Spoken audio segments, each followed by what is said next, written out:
Bonjour à tous. Notre logique d'apport de l'hydrogène part des clients. Nous constatons qu'il y a aujourd'hui, de la part de toute une série d'industriels qui ont besoin de se décarboner, une demande pour substituer de l'hydrogène gris existant par un hydrogène renouvelable ou décarboné. Et il y a également une demande du côté du secteur des transports, notamment des transports lourds. Je lisais encore, je ne sais plus où, un rapport récent qui expliquait qu'il n'y avait pas de demande dans les transports lourds. Je constate qu'il y a 4 régions sur les 13 régions métropolitaines qui ont d'ores et déjà passé commande de trains à hydrogène. Donc il y a une demande notamment des collectivités locales, mais il y a une demande aussi d'un certain nombre de transporteurs, avec d'ailleurs des options différentes pour de l'hydrogène. De ce point de vue-là, je voudrais répondre à ce qui a été dit tout à l'heure sur est-ce qu'il y a que le taux de CO2 qui compte? Non.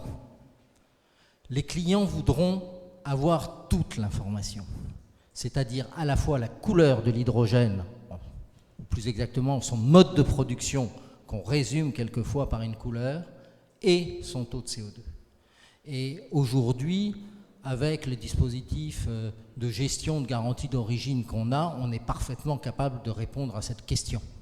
Et donc, ceux qui disent seul le taux de CO2 compte, ça n'est pas vrai. Nous rencontrons des clients, et les clients nous disent « je veux savoir d'où vient mon hydrogène ». Et certains clients seront heureux d'acheter de l'hydrogène décarboné d'origine nucléaire, d'autres seront heureux d'acheter de l'hydrogène décarboné d'origine méthane avec capture, et d'autres ne voudront que de l'hydrogène vert ou que de l'hydrogène blanc, c'est-à-dire l'hydrogène naturel, dont je rappelle qu'on l'a longtemps sous-estimé, mais que les dernières évaluations scientifiques montrent qu'il en est produit 23 millions de tonnes par an, c'est-à-dire en gros un tiers de la consommation dans le monde.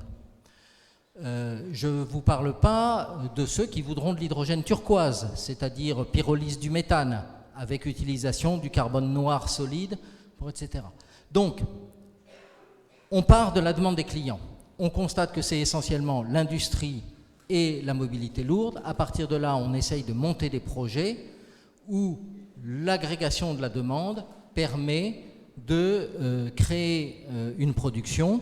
Et donc, nous mettons bien dans l'ordre la demande avant la production, même si celle-ci est importante. Deuxièmement, nous sommes cohérents avec la stratégie globale d'Engie qui consiste à dire que nous avons une très forte orientation vers les renouvelables et donc notre moyen privilégié de répondre à la demande des clients, c'est effectivement l'hydrogène vert, c'est-à-dire à partir d'électricité solaire ou éolienne pour l'essentiel, marginalement hydraulique, de façon à répondre à leurs questions, mais on étudie aussi d'autres voies. Je vous ai parlé d'hydrogène naturel, je vous ai parlé de turquoise, et on reconnaît tout à fait que pour le développement rapide des marchés, de manière transitoire, il faudra de l'hydrogène bleu pour que les volumes d'hydrogène décarboné soient disponibles rapidement. Également, pour développer ces marchés, les infrastructures seront essentielles. Et au centre des infrastructures, je mets les stockages. La France, comme une bonne partie de l'Europe, a l'opportunité de disposer de cavités salines. Les cavités salines sont parfaitement adéquates au stockage de l'hydrogène à des coûts raisonnables. Et nous pensons que c'est ça qui sera le facteur déclenchant d'interconnexion entre les différentes productions et les différentes consommations, parce que ça permettra de créer à moindre coût des stocks tampons qui permettront de répondre à toute une série des problèmes qu'on peut avoir à avoir une production à flux tendu, mais aussi de répondre à un certain nombre de besoins comme le comblement des besoins d'électricité pendant les périodes où il n'y a ni vent ni soleil, ou d'autres usages de ce type qui nécessitent des stockages de gros volumes. Je réponds enfin sur le point de la sécurité. Olivier a parfaitement raison de dire que c'est un point auquel il faut être attentif. Je rappelle quand même qu'il existe des hydrogénoducs en opération en France, en Belgique, aux Pays-Bas, aux États-Unis, que ces hydrogénoducs sont en opération depuis plusieurs décennies sans avoir eu d'accident notable. Ça prouve que c'est faisable. Et donc, continuons à appliquer les bonnes pratiques et nous éviterons les accidents. Nous éviterons aussi les fuites d'hydrogène, sachant que l'hydrogène a un peu d'effet de serre indirect, et donc il faut aussi veiller à ne pas avoir de fuite d'hydrogène. Voilà ce que je voulais dire en introduction. Merci.